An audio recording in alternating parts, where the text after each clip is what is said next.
What's up, guys? Welcome back to the Social Standard podcast. We have a very fun topic today and a really great guest to help us walk through it. So we're going to be talking about RV life, which has been a trend that's been happening, I think, for the last couple of years. Really more than that, but has exploded tremendously on social media. So today we have Melanie Richtman here, who leads the nationwide influencer program and been building that out for the last 2 years for Camping World and Good Sam. So I'm excited to have you on the podcast, Melanie. What's up and welcome. Thanks. I'm excited to be here. Really pumped to kind of talk about all the things that we've been doing with Camping World and just RV life in general. Yeah. I mean, RV life, it's such a fun topic, right? I think almost everyone that I talk to has like an account, an RV lifestyle account that they follow, whether it's on Instagram or YouTube or TikTok, right? Because it's been way too fun. And I think it was already something that I felt like was building from, if you remember like 5-6 years ago, van life was like a big thing on Instagram, right? With all these influencers living out of their vans. And then you had all of these families who were traveling the world, right? Like the bucket list family. And they were just doing a whole bunch of cool stuff. And then these trends sort of merged together to create RV life. And I think that really took off in the last couple of years, right? With COVID and everything, everyone just kind of went through it. So you've got families who are traveling, families who are homeschooling and traveling out of their RVs.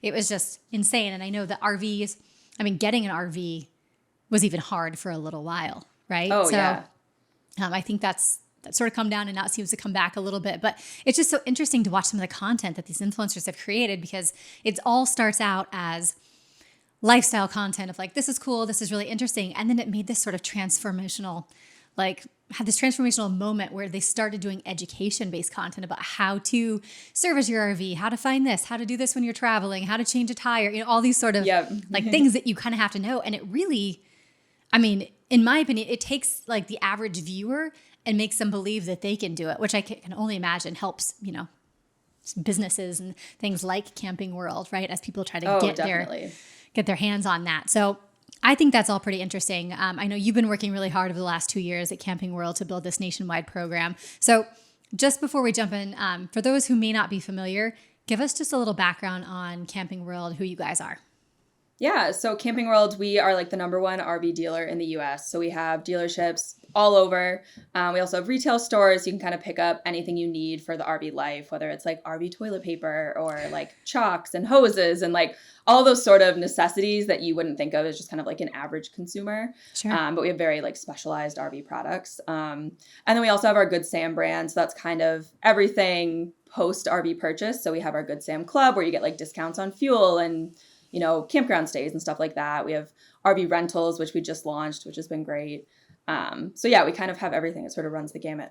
That's awesome. Yeah, I've been to a Camping World because my family and we were looking at RVs about a year ago just to kind of dip the toe in the water and see what everything was all about. And actually, interestingly enough, our CRO, Dylan, he and his family bought an RV, a very old RV at the beginning of COVID, and they were traveling around in it for a year and a half. So he was taking meetings from it. It's like every time we got on a Zoom call, he was in a different place and a different background. And it was a really fun conversation starter for a lot of the Zoom meetings that we were having. So, I think the pandemic really just opened up the opportunity to more people, like with everyone being able to work remotely for like really the first time, everyone I feel like was doing it. And then you just had that flexibility to be like, you know what, like, let's go travel. Like I can work from anywhere. Like, why not do it from a national park? Exactly. And some of the influencers that you've worked with have had such like a diverse array of experiences that I think it's been really cool to watch and kind of track. And if you think about so you've been there about 2 years, how has that really changed? Like how has RV life and like the community and the interest, like how has that changed in the last 2 years? I assume, obviously we've already talked about, it's grown quite a bit, but like what was the point when Camping World said, okay, we need to get into the influencer space? Yeah. So Camping World, before I started, they would work with an influencer every now and then on like events or like written content, like contributing to our blog and stuff like that. So when I started in August of 2020, they had signed maybe a few partners, but it didn't really have that structure yet. And then, with the pandemic and everything, obviously, as we mentioned, it just exploded. So I kind of came in to help kind of build that program up, get some like longer term partners and just kind of have that constant like stream of content coming in. But I think one of the biggest changes is really just like who's RVing. obviously with van life and everything, you kind of have these like younger people, traveling in a van. But I think historically the stereotype of an RVer is a retired couple who's like traveling around the US. And I think it's been really nice to see that there are still retired people coupling, but there are retired people traveling. But there's also, millennials and young families, and like everyone can do it. So that's been really fun, kind of building the program and getting to work with, we work with a pair of travel nurses who have been traveling to different hospitals throughout the pandemic, living in their RV. They also have a truck camper for taking those shorter trips. So yeah, we've really kind of expanded the program to hit all those different demographics and just have all these new people show what it's like to RV. That's so interesting. I mean, it's great for the overall RV like trend and community and all that sort of stuff. But it is so interesting how one thing sparks such a huge change in the way that people like really approach life, right? Oh yeah, definitely. I mean, I think, it sounds bad, but I feel like COVID, all the problems and everything that came with it, but it really opened up that like flexibility for people. It did. To really get out there. There's a silver lining in everything. And I think it's appropriate to look at that, especially now that we're really sort of out of the weeds.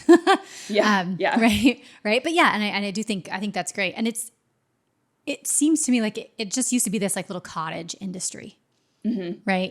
Exactly like you were saying, and now it's expanded so much. I mean, I know how we got connected is that the Social Standard represents Tiffany Mitchell, who is an influencer, a lifestyle influencer who got married in the last couple of years, and her husband is a musician, and they travel around playing. They just had a child who's 1, and they do everything in and out of their RV. So it was it's a very cool story, and it's a perfect sort of match for you guys. But it's just, to me, it's been so interesting to see how many RV companies and products and things are actually reaching out and really getting into the market, right? Yeah, I mean, definitely. it's not just huge sort of, and when I think of Camping World, I think of like, you guys own a big chunk of the market, so it makes sense for you guys to be there. But it's like even water filters for RV, right? People are coming in and doing this sort of stuff. So to me, that's the marker of a mature niche, if you will, on social media.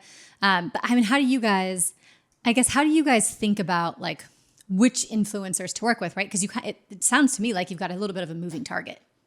Yeah, it's always a moving target. I mean, I think we look for people who have cool stories to tell and like are authentic to the lifestyle. It's always a plus when you have someone that's like genuinely passionate about RVing, or like Tiffany was so like pumped when we reached out. She's like, oh my God, we have to go to Camping World all the time. We're there literally like 3 times a week. So like, it just totally makes sense. So I think we're really just looking for cool stories, cool people who have taken to the road, and we can kind of showcase that, RVing is for everyone. Yeah. Well, and that's something that's interesting too. So we do a lot of work with automotive.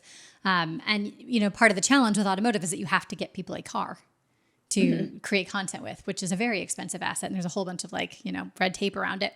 But how are you guys approaching that with influencers? It sounds like you're looking for people who are already in RVs mainly, but are you also, do you have situations where you give someone an RV if they're looking to start their journey, and you kind of set them up in the whole process?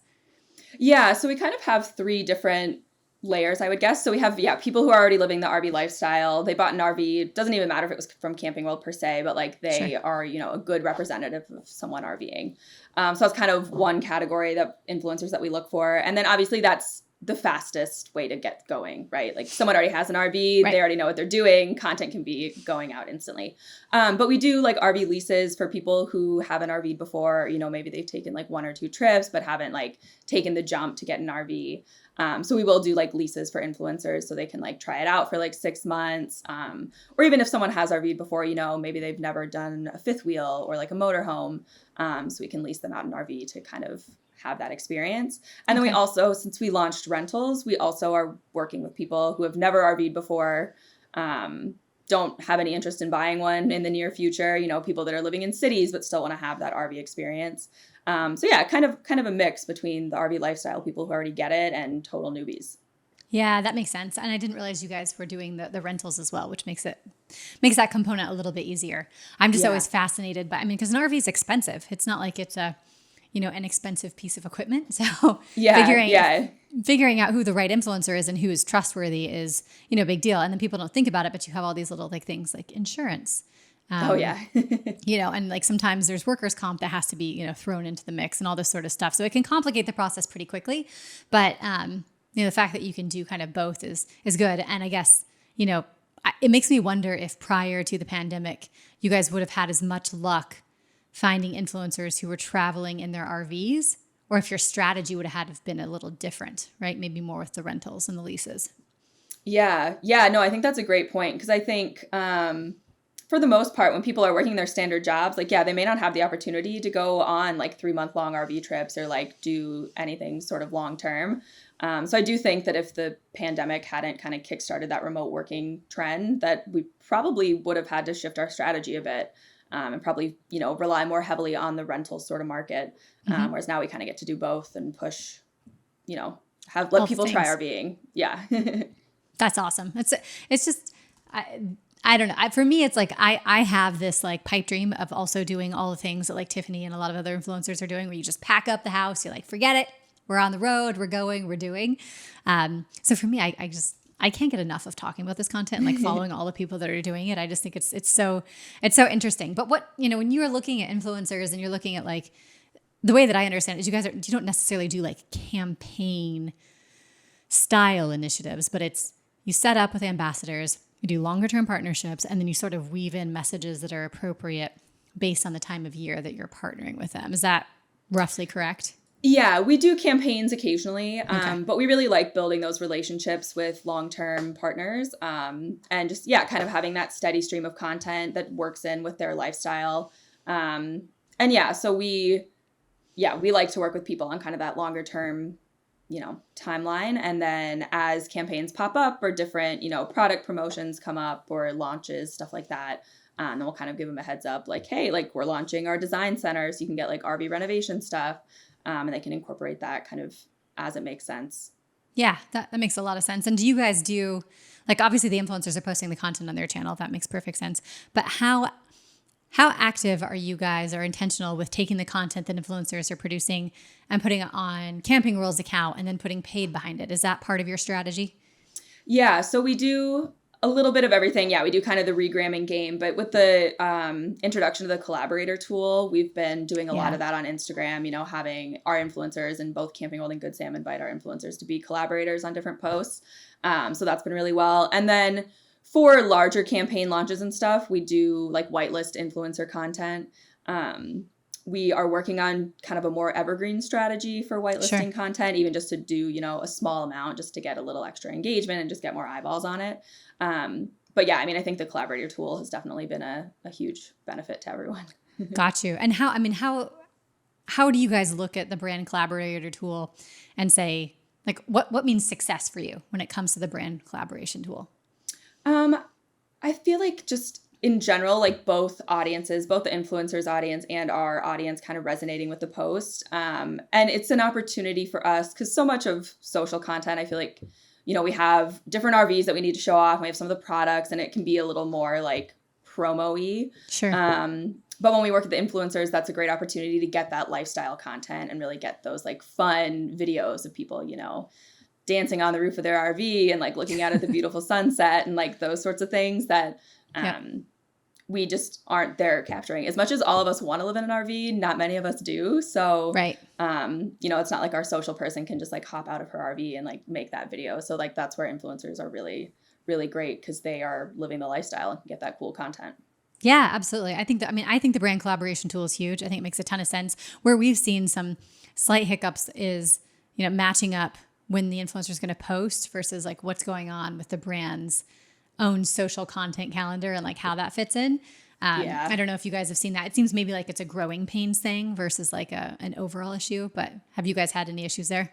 Yeah, it's definitely hard because, the social team's working a couple weeks out on the content calendar. Influencers are generally more of a quick turnaround. It's like, hey, here's this post. Can I post it today?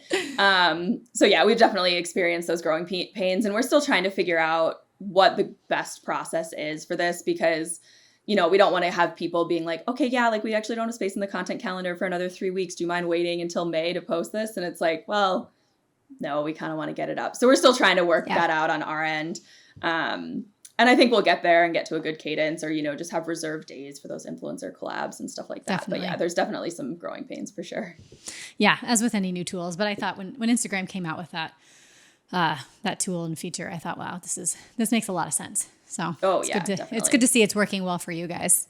So what do you look at when, for a long-term brand ambassador partnership, how do you think about your KPIs? Like what's your goal besides content and reach? Is there anything else that you guys are trying to achieve, or are those really the main focuses? Yeah, I mean, of course, like beautiful content, always a plus. We like working with people that are, really good on camera, and we can do like collaborative projects, video projects, feature them in a series, stuff like that. But I think like KPI wise, reach is important. Engagement rate is super important. Mm-hmm. Kind of looking at sentiment to see like, are people responding well to this content? Are they, talking positively or negatively about our brands? And then we also have like our affiliate program. So really trying to get more people involved in that, kind of to track conversions, and also have them earn some extra commission on the side when they're naturally kind of promoting these products. So yeah, I think conversions and kind of tracking like web traffic is also like a very big focus for us too. Yeah, that makes sense. I think it really is for everyone, and Instagram's made it a little bit easier there with stories to do that, which has been great.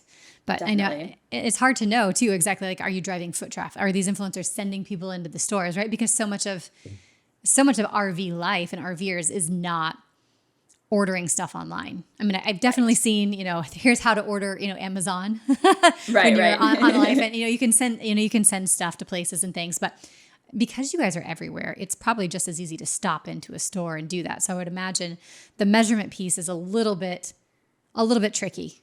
Definitely. In terms of figuring that out. Yeah. And I mean, especially if you're buying an RV, like you're not going to order that online. Like that's kind of hard to track. Exactly. So, I'm sure there are plenty of influencers who have inspired people to go out and get an RV, and we never know it because it's just like, oh, they saw their post and then they were like, you know what, let's do this. But there's kind of no concrete way to track that. We are working on trying to set up an affiliate program of sorts for actual RV sales that come from like our partners, but that's kind of a longer term goal. But that would be really cool to be like, okay, yeah, I saw Tiffarelli's post. We got inspired. Now we mention her name. And then like, there's a way to like do those kickbacks and stuff, which would be really, really interesting to see for sure. It would be. I think the same thing would be interesting for automotive. And even I know there are a lot of people that are just buying cars because there's so many shortages in the automotive industry right now. I've seen so many people just buy cars on a Carvana, and you basically do that all online. Yeah. And it's delivered to your door. So who knows? Maybe the RV world is not too far away from something like that. Yeah. Could be we might be working on something kind of like that. There you go. For the future. Hey, you never know. So, we've talked a lot about how the impact of COVID here on the RV life trend, but it also kicked up TikTok in a lot of ways. And I personally have seen a tremendous amount of content with RV life on TikTok. I also have seen a tremendous amount, obviously, on Instagram, and then Reels and static posts. Is there a platform that you guys are seeing that's performing better for you? I would say TikTok performs well. Instagram performs well. Depending on the YouTuber, YouTube obviously does well. Sure. I think what's nice about TikTok is obviously, it's just growing like crazy. And I think it is like a perfect format for this sort of RV lifestyle content. But I think like the biggest plus for TikTok is that it's conditioned you to see content from people that you're not normally following. Mm-hmm. So it's so much easier for someone to post something and then have it, go viral or just like be seen by all these people that aren't following them. So I think that's one of the big benefits of TikTok and, working with TikTok creators is like, you have the option of reaching a much bigger audience, than you might on like Instagram or something where it's kind of sorted by followers or chronological and all that sort of stuff. Yeah, exactly. 100%. I think that's a point that I don't think a lot of marketers necessarily consider when they think about TikTok. And if you're doing the RV life, it's a very real kind of type of content, like, yes, there are beautiful shots and people do a great job with all that because you're outside and you're in an amazing location. So how's your content not going to look great? Right. But it has that level of authenticity that, the TikTok audience craves.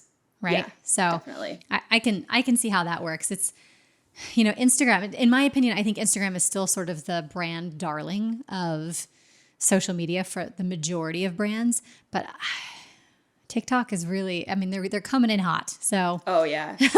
And I think a lot of brands were kind of 50% of them were kind of scared. Like, what is this thing? Like, how do we use it? But I feel like the brands that have embraced it have done really well. And it is like totally, it's thinking so much differently than like you would for like just like your typical Instagram post. Like you can do crazy things on TikTok.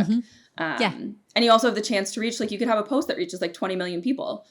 Absolutely. That I just feel like you don't have that necessarily like on Instagram. Like, of course you can hit the explore page and stuff like that. But I feel like, yeah, with TikTok, there's just so many opportunities. And the second that they make, which we're already working on, obviously, making things more trackable and like they have the brand insights and everything now, like, yeah, it's just going to get bigger and bigger, I'm sure. Yeah. Well, and short form video is sort of a perfect format for RV life as well, isn't it? I mean, you don't necessarily like, yeah, you can do long form and people are really interested in that, but like it's way more fun to get the energy and the feel of what you're doing in a quick second than to do just like one beautiful post to be done. Right? Oh yeah, totally. So the combination of those two. And are you guys seeing a lot of people, when you do Instagram, is Reels a popular tool for a lot of your creators, or are they still sort of getting up? They're kind of up and coming on the Reels? I feel like most people are starting to do almost like exclusively Reels on Instagram, which is I've kind of a seen that bummer because I love the like beautiful photography days of Instagram. But you know, it's like you can tell they just don't perform as well. Like Reels are being heavily prioritized. So we definitely see the most success with Reels. And I think for the most part, especially like newer influencers that we started working with, like, yeah, it's almost all Reels that they're doing. That makes sense. And is that echoed on Camping World and Good Sam's accounts? Like, are your followers and your audiences, are they engaging more with video, or are they still really enjoying the static posts? Yeah, I think video just performs so much better overall. And our social team members that, you know, kind of manage the posting and everything are always like Reels. They're like, more video, please. Yeah. That's interesting. And you mentioned YouTube too. I don't want to leave YouTube out, but you know, especially when you're looking at like deep dives into education, like our RV buying process, or like, you know, longer term videos. I know Tiffany does some of her experience, like vlogging out on the road. Are you still seeing that as popular, or is that something that's kind of taken a back seat given TikTok and Instagram? I feel like it kind of just depends on the creator. I would say overall, it's probably taken a little bit of a backseat. I know. And then YouTube has the shorts now too. So I feel like a lot of people will be like, okay, I made this reel, post it on TikTok, post it on Instagram, do it as like a YouTube short. And then it's like, don't necessarily feel compelled to make like longer form video. But I think when you get into the more technical stuff, like YouTube is really great, whether you're doing like a renovation or like how to install solar panels or like what, you know, products do you need for a trip. And kind of those more like granular sort of pieces of content. I think YouTube is great. We have some great partners, you know, kind of who are pros and, you know, RV modifications and stuff like that, who are able to create really engaging YouTube content. Yeah, that's awesome. I think that's where YouTube shines the most, for sure. There's no question. Oh, definitely. Do you think, I mean, when you look at some of the influencers in the RV life, are they mainly focused on Instagram and TikTok, or do you see a lot of people trying to do all three? Because that is a lot of work. I would say, I mean, I feel like this is the answer for all things influencer marketing. It kind of depends. It kind of depends on the person. I do feel like people generally, I feel like it's hard to manage like all three and like do them all well. So I feel like normally you kind of see people prioritizing like one or two of those channels. And if someone is able to do all three, like that's awesome. But I know it's like just so much work and so much to keep up with. Well, it seems like if they're able to do all three, it seems like they're a YouTuber first. Yep. And then you know, Instagram and YouTube go hand in hand, and then TikTok is kind of like, you know, it's different, but you can figure it out easier as a YouTube. Whereas I feel like going from TikTok to YouTube is a very tough transition, right? Oh yeah. Yeah. And have you guys thought about, I mean, I know TikTok's come out and said, all right, we're doing 10-minute videos now. So is that some, yeah, that's kind of curious to see how that goes. I think my theory there is the success of that is going to be really dependent upon the user experience. If you're shoving a bunch of 10-minute videos in with a bunch of 30-second, 60-second videos, it's going to totally blow up in their face, I think. But their algorithm has proved to be pretty intelligent. So if they can sort of move that, like, you know, you kind of come to TikTok and you say, okay, I'm in the mood to just be quickly entertained. Boom, I go to the short videos. Or I want to check out, you know, I have 15 minutes to kill. I want to watch something interesting, and you can go over to a different side. And then I think their algorithm has just proved to be very intelligent and very, very good at figuring out what you like. And so if they can do something along those lines, I think it actually will be pretty successful. If it's just one big mash of everything, kind of like how Instagram is, I don't think it'll be successful. And I think when you look at IGTV, you can see the writing on the wall there, right? R.I.P. Yeah, R.I.P. R.I.P. IGTV. Yeah, exactly. But is that something you guys would you guys consider doing 10-minute videos on TikTok? Or are you saying, hey, you know, we've got YouTube for that and that's what we're keeping it at? I think we're always open to like trying new things. I would be curious to see kind of how the user experience goes. I know as like a TikTok user myself, I feel like sometimes even the 3-minute videos feel a little long. So I feel like, getting a surprise, here's a 10-minute video, I feel like won't be as engaging as if you can like just choose like, okay, I'm interested in doing some deep dives on some of these things. So I think it kind of depends how they do it.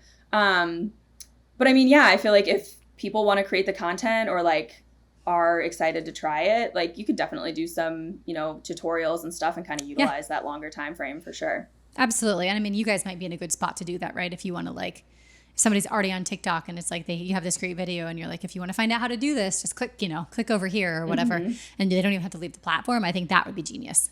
Yeah, definitely. Yeah. Well, and I know a lot of times when we're working, you happen to be out of the office because you are on set shooting, doing some production level stuff. So what is it that you're doing? Are you doing brand related stuff? Are you helping influencers with social? Like how does that work? Yeah. So for the most part, we are creating like our own branded content and using the influencer as like the talent, quote unquote. Sure. A lot of what we do are telling those influencers stories. So creating just kind of, you know, longer form content that we can share on like YouTube and stuff, and then shorter clips for the other social channels. But like, for example, our Travel Different campaign. So that's all about like what makes RVing unique. Like, why is RVing the best way to travel? You know, kind of comparing it to like, you know, long airport lines and noisy hotel neighbors. Like, you don't have to deal with that. You can just have all your stuff packed and just drive to the next place, step outside, and you're like, oh my God, look, the Grand Canyon. So that campaign has definitely, you know, we've been doing a lot of features on different influencers and kind of sharing their unique stories. So like Tiffany and Steve were a great one where it's like, they are living the RV life and it seems in like a non-conventional way, like doing it so that he can go on tour and they can like be together as a family the whole time. And that's just like a cool story to tell and kind of showcases a different way that you can RV that people may not have thought of previously. Absolutely. So it sounds like you guys have you've dove into branded content in a bigger way. Definitely. Yeah, we have our whole content team. And then my role is kind of, you know, finding the people, the influencers with the cool stories. And then usually I'm on set, you know, just kind of make sure everything runs smoothly and we're kind of hitting these talking points. And then also like, you know, if the influencer needs help getting content for their own channels or behind the scenes stuff like that, like that's kind of where I can jump in. That's awesome. So I would assume then that informs the decisions that you make when you're selecting the influencers. Definitely. Yeah. I mean, we'll work with people, and if they don't want to be, you know, featured in a video or on camera, that's like totally fine. But yeah, it's definitely helpful when we can find influencers who are engaging on camera and like good at, you know, talking in public and stuff like that, which most of them are, because that's their job. Like, they're talking into their camera and taking photos of themselves, so they're comfortable in front of the camera, which is like really helpful. And sometimes, actually I would say a lot of times, like they are going to be more engaging than hired, you know, actors or something, because they actually know what they're doing and are comfortable with being in front of a camera. And they come with a built-in audience, right? Which is huge. Exactly. Yeah, very cool. All right. Well, I appreciate your insights on all this stuff. I think it's really interesting. Like I said, I'm a big fan of the RV life, and I hope one day to be a participant in it as well. But before we let you go, I do want to ask our sort of standard question, which is, who is one influencer that has made a big impact on your life? Okay, that's a tough one. When you sent me that question, I was like, oh God. I mean, I'm going to give two answers here. One, I mean, I feel like all the influencers that I've worked with over like the last like 8 years have been awesome. So like individually, they've all kind of impacted like my life and my career in like different ways. Sure. But as far as like one influencer that I just follow and enjoy on like a personal level, I have followed Cassie Ho from Blogilates for like forever. Yeah. And I just like love her content. Like, I think she's done a really great job of kind of evolving with the times. You know, she was doing TikTok pandemic workout videos like right in the beginning, and it's just kind of really done a great job kind of from, you know, my career mindset of like, wow, like she jumps onto all these new platforms, does all this cool stuff. But then also just personally, like, I really enjoy her content. I've done her workouts. I've bought her clothing line stuff. So I would say she's an OG influencer. Oh yeah, definitely. Yeah, she's been around for a while. That's a good one. Yeah, I haven't checked her out in a while, but I think you're reminding me that maybe I need to give her another look. So Yeah, there's so many great. influencers in the fitness world these days. Oh yeah. She definitely sort of was at the beginning, the forefront of the trend.